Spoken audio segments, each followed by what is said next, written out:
எல்லோரும் வந்துவிட்டார்களா என்று. எழுத்தும் சொல்லும் அறிந்தவர்கள் வந்துவிட்டார்கள், பொருள் அறிந்தவர்கள் கிடைக்கவில்லை, அவர்கள் வரவில்லை என்று சொல்லுகிறார். அப்பொழுது என்று அமைச்சர்கள் சொல்லுகிறார்கள். மன்னன் சொல்லுகிறான், எழுத்தும் சொல்லும் பெற்று என் பயன், பொருள் இன்றே. எழுத்தாலும் சொல்லாலும் என்ன பயன்? பெற்றும் பெற்றிலேன். எழுத்தும் சொல்லும் பெற்றும் பொருள் பெறமே எனின் அவை பெற்றிலேன் என்று சொல்லுகின்றார். பொருள் அதிகாரம் என்பது கவிதை இயல், தமிழ் கவிதை இயல். எனவே ஒரு மொழியானது கவிதைக்கு ஊடகமாக இருப்பதுதான் அதன் பெரும் சிறப்பு. பேச்சு வழக்கிலே, எழுத்து வழக்கிலே, பிற வழக்குகளிலே இருப்பது சரி. எல்லாவற்றையும் விட மேலான சிறப்பு ஒரு மொழிக்கு கவிதை ஊடகமாக திகழ்வதுதான் என்ற உண்மையை வலியுறுத்துகிறது அந்த நிகழ்ச்சி. பிறகு பொருளதிகாரம் கொல்லாரை கொண்டு வாருங்கள் என்றெல்லாம் சொல்லி அனுப்புகிறார். அந்த கதை உங்களுக்கு தெரியும்.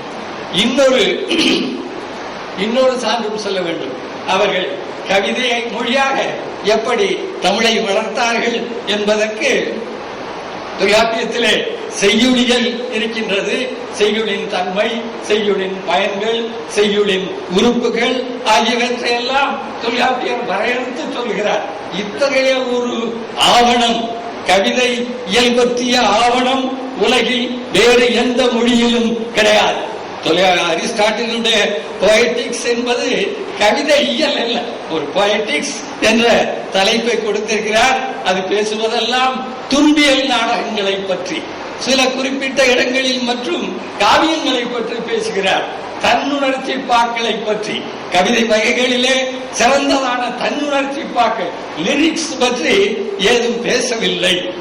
அது மட்டுமல்ல, இந்த செய்யுளியலிலே செய்யுளின் இலக்கணத்தை வரையறை செய்கின்ற அவருக்கு முன் எழுதப்பட்ட கவிதைகளின் சிறப்புகளை எல்லாம் தொகுத்து, பண்புக்கூறுகளை எல்லாம் தொகுத்து செய்யுளியலிலே குறிப்பிடுகின்றார்.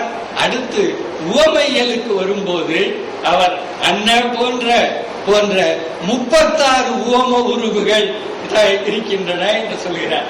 தமிழிலே தொல்காப்பியர் காலத்திலே 36 உவம உருவுகள். உவம உருவுகள் எதற்கு பயன்படும்? கவிதைக்குத்தானே பெரும்பாலும். 2000 ஆண்டுகளுக்கு முன் ஒரு மொழியிலே 36 உவம உருவுகள் இருந்தன என்றால் அவர்கள் கவிதைக்கு எந்த விதமான முக்கியத்துவம் அளித்திருந்தார்கள் என்பது புலப்படும். மேலும் அந்த நூற்பாவை பற்றி அவர் 6 வகையாக 36 ஓம உருவுகளை பிரித்து காட்டுகிறார். எந்தெந்த இடத்தில் எந்த ஓம உருவை பயன்படுத்த வேண்டும் அதற்கு உரை எழுதுகின்ற பேராசிரியர் சொல்லுகிறார், இந்த 36 தவிர இன்னும் 32 ஓம உருவுகள் இருக்கின்றன. தொல்காப்பியர் அன்னபிரவும் என்று சொல்லிவிட்டு விட்டு விடுகிறார்.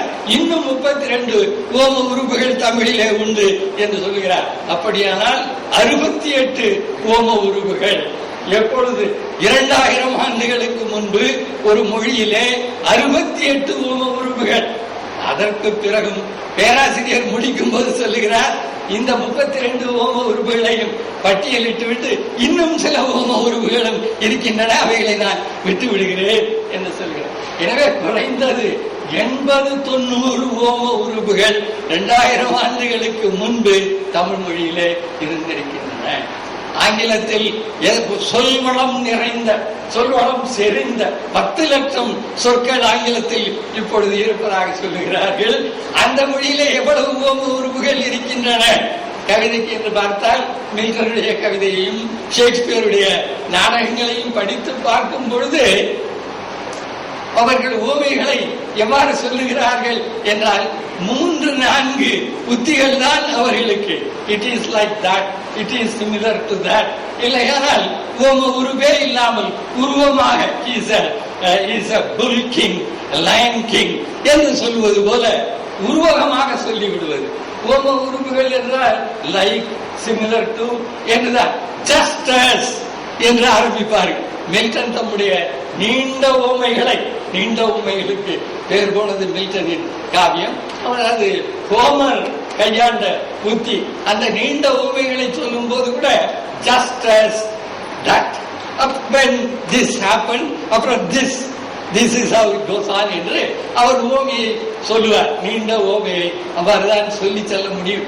மீண்டும் மீண்டும் அதே உத்தியை கையாளும் போது நமக்கு எளிதில் அலுப்பு தட்டிவிடும். இந்த நீண்ட ஓமைகள் வரும்போதெல்லாம் ஒரே மாதிரியாக ஓமைகள் வெவ்வேறாக இருக்கலாம், சொல்லுவது ஒரே மாதிரியாக. நமக்கு 2-3 ஓமைகளை சொல்ல வேண்டும் என்றால், தாமரை புரையும் காமர் சேவடி பவளத்தன்ன மேனி திகழொளி குன்றின் பவளத்தன்ன மேனி திகழொளி குன்றி ஏய்க்கும் உடுக்கை, குன்றி ஏய்க்கும் பவளத்த அன்ன தாமரை புரையும் 3 வரிகளில 3 ஓம உருபுகள். எனவே இவ்வளவு ஓம உருபுகளுக்கும் தேவை இருந்திருக்கிறது. அந்த மாதிரி அதனால்தான் இந்த அகச்சான்றுகளே போதும் பொருளதிகாரத்திற்கு. அவர்கள் பொருளதிகாரத்தை எவ்வளவு இன்றியமையாததாக கருதினார்கள், எவ்வளவு ஓம உருவுகளை சேர்த்தார்கள். ஒரு மொழியிலே ஒரு மொழியியல் வல்லுநர்கள் சொல்லுவார்கள், அரிசி தின்கின்ற நாட்டிலே இருக்கின்றவர்களுடைய மொழியில் அரிசியை பற்றி பல சொற்கள் இருக்கும். கோதுமை தின்கின்றவருடைய நாட்டிலே இருக்கின்றவர்களுடைய மொழியில் கோதுமையை பற்றி பல சொற்கள் இருப்பது இயற்கை என்று சொல்லுவார்கள். ஒரு மொழியில ஓம உருவுகள் ஏராளமாக இருக்குமானால் அந்த மொழி எதற்கு இன்றியமையாமை அளித்திருக்கிறது என்பதை நாம் எண்ணி பார்க்க வேண்டும் என்று சொல்லி, இந்த மாதிரி அவர்கள் இதை தமிழை கவிதை மொழியாக, கிரேக்கம் தத்துவ மொழியாக வளர்க்கப்பட்டது என்று சொல்லுவார்கள், லத்தீன் சட்ட மொழியாக வளர்க்கப்பட்டது என்று சொல்லுவார்கள். அந்த மொழிகளெல்லாம் கவிதையின் ஏதோ ஒரு பொருளுக்கு, ஹீப்ரு மொழியானது சமய கவிதைகளுக்கு சிறப்பளித்த ஒரு மொழி. சமய கவிதை, ஒரு சமய கவிதை என்று கூட சொல்லலாம், ஒரே ஒரு சமயம் தான்.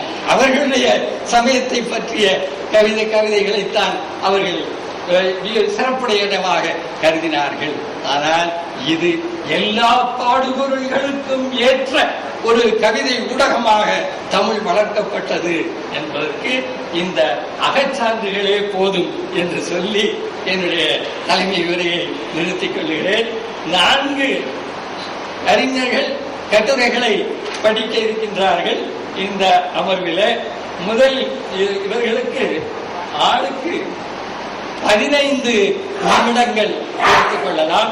இந்த 4 கட்டுரைகளும் படிக்கப்பட்ட பிறகு அவற்றை பற்றிய கலந்துரையாடலை வைத்துக் கொள்ளலாம். இல்லாவிட்டால் முதல் கட்டுரையை அடுத்து உடனே கலந்துரையாடல் என்றால் கலந்துரையாடலிலேயே காலம் கழிந்துவிடும். அடுத்த கட்டுரை படிப்பவர்களுக்கு நேரம் கிடைக்காது என்பதால் இந்த மாதிரியானது.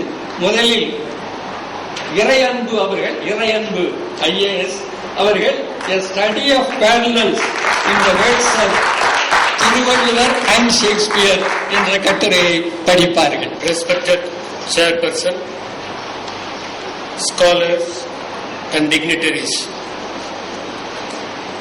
this is a very big topic to be condensed in 15 minutes. I didn't have the watch and I borrowed it from Mohandas, knowing very well that I can only borrow the watch and not the time.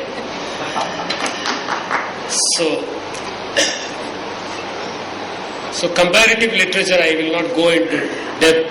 The basic idea is to compare 2 literary works to know the basic aspects which are covered by the works and to draw inferences from them so that we can understand